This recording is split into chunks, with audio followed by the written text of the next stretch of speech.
Thank You for Arguing by Jay Heinrichs. Hello, everyone, and today we're going to learn about this book by Jay Heinrichs, Thank You for Arguing, in which he demonstrates examples and the craft of rhetoric, of persuasion, of persuading another party across this rhetorical form of argumentation.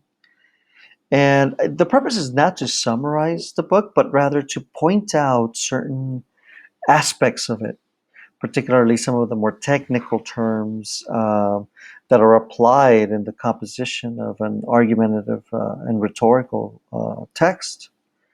So let's begin. Let's begin and let's learn about these aspects of rhetoric. Okay, so the first term I want to point out is concession. And let's begin with his example. He has a personal example with his son, in which Heinrich, personally, in the personal sense, says, "Who used up all the toothpaste?"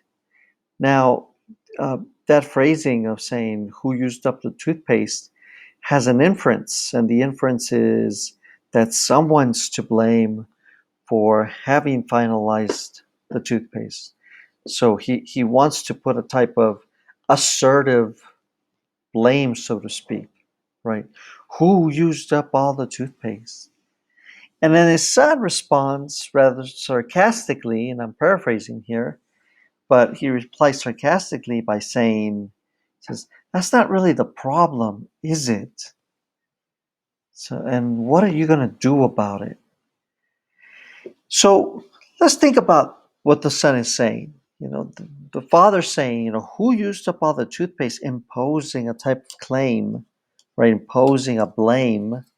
But that imposition of the blame, right, uh, is not a good imposition. That imposition of the blame is not good because, okay, so somebody attests and claims, "Oh, I finished it, sorry." So then, so then, what is he going to get out of that, right?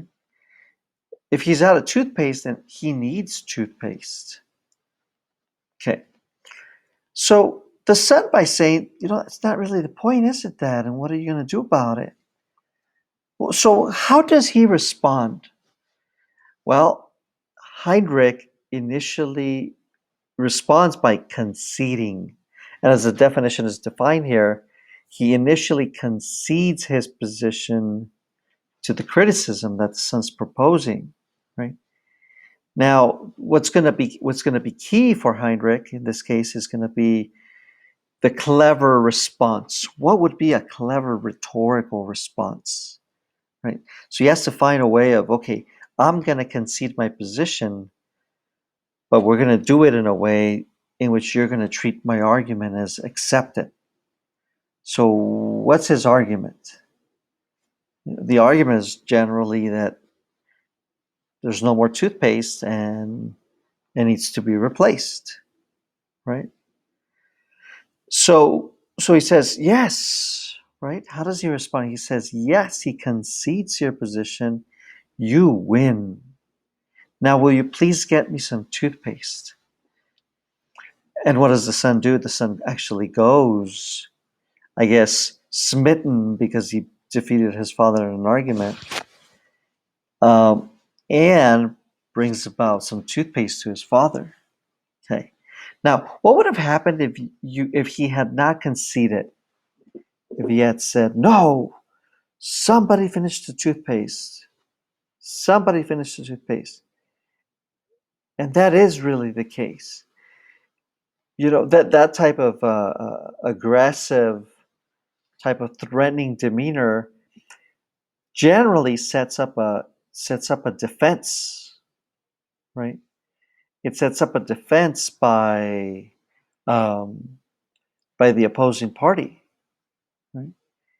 So uh, in this case, by conceding, you bring down the defenses, and he was able to get his son to bring him toothpaste, which is great. It certainly worked out for Heinrich. Okay, The next term is antithesis, and he does a really nice job uh, of uh, of speaking about this. And uh, before we get to his example, I'd like to point out another very clear example. And this one's set up by an author. I mean, it's of course it's based on the biblical story, Old Testament, between David and Goliath. So the difference between or rather the antithesis of David and Goliath is very much a giant, Goliath, and David, who's a non-giant. These two are certainly complete opposites. Goliath is considered this mighty, humongous warrior, whereas David is acknowledged as a farm boy. And when when the Philistines approach the Jews, the king, I guess, shouts out and says, if you defeat, or Goliath comes about and says, if you defeat me, we will surrender to you, right? Or the agreement comes across between the kings, and on the Jewish side, it's King Saul. Saul said, Saul listens, where the other king says, if you bring out your best warrior, I bring out my best warrior. Whoever wins, the other party surrenders, and that's the way we avoid tons of bloodshed, right? Well, none of the Jews wanted to confront Goliath. He was this overbearing, very threatening entity, right? Um, and and nobody wants to stand up to him. So then, out of nowhere comes this farm boy and tells Saul, "I'm ready to fight him." And Saul initially says no. He's trying to avoid the killing of an innocent, so to speak. He's a very almost, I think he's in his teens, I believe, and he's a farm boy. How could he withstand Goliath? Well, David, who knows how he did it, but he convinces Saul to let him battle him.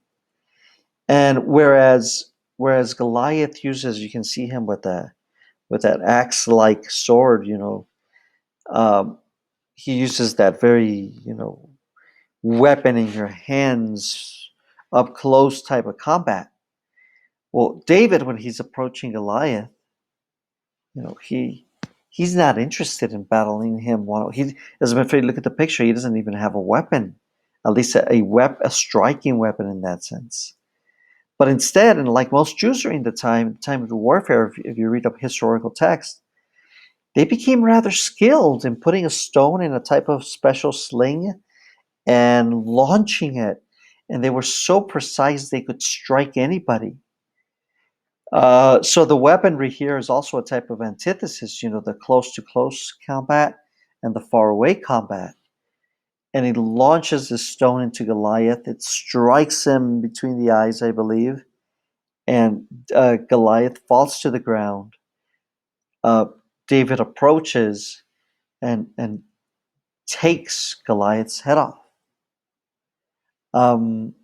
So that kind of tells the story of David and Goliath that's full of these antithetical concepts. Okay, so an antithesis generally is just the structuring of opposing ideas.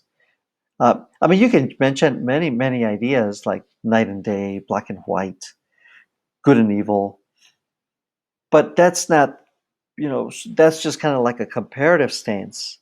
Instead, you want to be comparative with the purpose of surfacing a persuasive position in arguments, which in this case was done uh, across Heinrich's example of the scholar Webster who attended Dartmouth.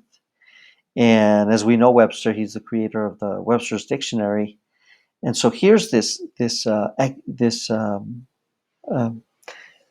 very dedicated scholar who went to school and was able to manifest, Webster's Dictionary, so to speak. And he uses the antithesis of, so one is the university scholar, and he uses this with the antithesis of the university frat boy. In this case, you see the image there of Jim Belushi from the film Animal House. And he's nowhere near the scholastic aptitude of Webster.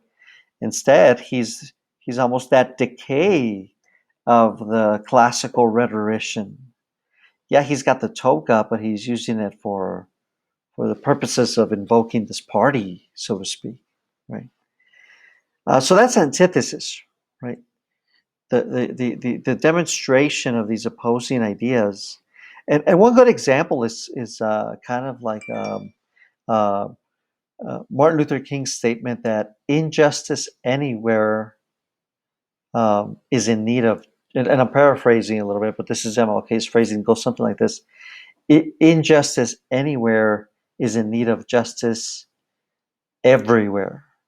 And of course, the antithesis would be injustice to justice, so to speak. The last term I want to point out is chiasmus. And in chiasmus, it's very close to antithesis, and it's actually closer to another term called antimetabole. But this one's more exact, and not necessarily in ideas, but in the words. So here's a yin and yang symbol in which the yin and yang are exactly the same with the exception of the color. Um, so it is a structural component in which you're reciprocating the words or repeating the words in an inverted form, right? So as defined, it's the repetition of a phrase in reverse grammatical order, like antithesis, in order to promote a rhetorically persuasive effect. So to exemplify, here's a perfect example of chiasmus in which John F. Kennedy, he's not dealing with opposing ideas, he's dealing with one idea in which he inverts the wording to promote the message. Ask not what your country can do for you, ask what you can do for your country. So you notice the words identical, he just flips it. He just flips it to promote, this saying that, hey, the country needs you. So don't ask of the country to do for you, but the country needs you. Do for the country, right? So that sums up the. I mean, and there's other terms, right? There's other wording in the presentation. Um, uh, I believe, don't quote me on this, but I believe it's called argumentatio a fortiori. That something is true, or that an argument is effective by its strength, right? Um, for example, I believe he uses the example of um, here's an idea, and if you run it by, I believe the boy's name was uh, Mikey, if I'm not incorrect, right? And if Mikey can withstand, if our idea can withstand the criticism of Mikey, then it can withstand anything. Then it would define the essence of success, right? But anyways, the three key aspects are concession, antithesis, and chiasmus. So I hope these help you, right? Use them, tallying them up in your rhetorical briefcase. And as we learn this terminology to help us with the composition of a solid rhetorical essay. Okay. All right. So I hope this helps you, and I hope you continue watching. This is a series on the book. Thank you for arguing. And let's watch the next video. Thank you so much.